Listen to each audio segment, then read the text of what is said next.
Today we're going to be looking at the Samsung Galaxy Fit. Comes in a tiny box. This is a hardcore activity tracker, not so much a smartwatch. More comparable to the likes of the Fitbit Inspire HR. We'll look at the actual device in more detail in a separate review. As for included equipment,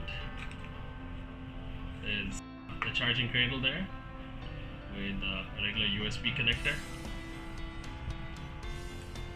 and in terms of documentation, neatly tucked away in there.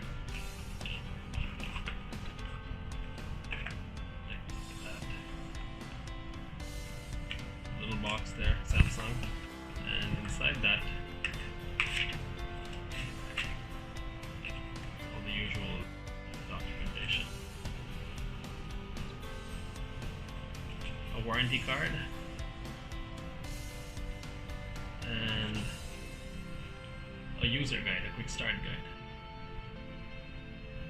So that's pretty much it for the Samsung Galaxy Fit. Look out for the full review for the details of the unit itself.